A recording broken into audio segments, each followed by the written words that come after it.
இந்திய அரசியலில் அசைக்க முடியாத அரசியல் ஆளுமையாக 5 முறை தமிழக முதல்வராக பதவி வகித்து ஏழை எளிய மக்களின் துயர்போக்க எண்ணற்ற நலத்திட்டங்களை தீட்டி மக்கள் மனதில் நீங்கா இடம் பிடித்த முன்னாள் முதல்வர் ஜெயலலிதா 77ஆம் ஆண்டு பிறந்த நாளை முன்னிட்டு 2வது நாளாக 33 மற்றும் 34 வட்ட பிரதிநிதிகள் ராஜசேகர் மற்றும் வெங்கடாச்சலம் ஆகியோரின் ஏற்பாட்டில் தூத்துக்குடி மில்லர்புரம் சின்னமணி நகரில் 500 ஏழை எளிய மக்களுக்கு நலத்திட்டங்கள் வழங்கும் விழா கழக வர்த்தக அணி செயலாளர் முன்னாள் அமைச்சர் சீனாத்தானா செல்லபாண்டியன் வழங்கினார். இந்த விழாவில் தூத்துக்குடி தெற்கு மாவட்ட துணை செயலாளர் சந்தனம், தூத்துக்குடி தெற்கு மாவட்ட வர்த்தக அணி செயலாளர் துரைசிங், முன்னாள் அரசு வழக்கறிஞர் எம் ராஜாராம்,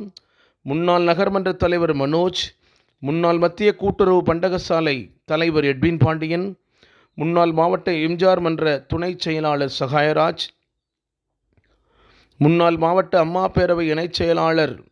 சீனாத்தானா சே ஜபசிங், வட்டச் செயலாளர்கள் மில்லர் RL ராஜா, அந்தோணிராஜ், ஓய்வு பெற்றோர் நலச்ச மண்டல தலைவர் ராஜேந்திரன், அரசு போக்குவரத்து கழக நிர்வாகி சண்முகராஜ், கழக பேச்சாளர் அனல் ராஜசேகர், சிறுபான்மை பிரிவு அனிஸ்டஸ் அப்தாகிர் மற்றும் ஐயப்பன், ஆறுமுகனினார், சுப்புராஜ், ஜோதிகா, மாரி மற்றும் பலர் கலந்து கொண்டனர். தூத்துக்குடியிலிருந்து தமிழண்டா ஜெகஜீவன்.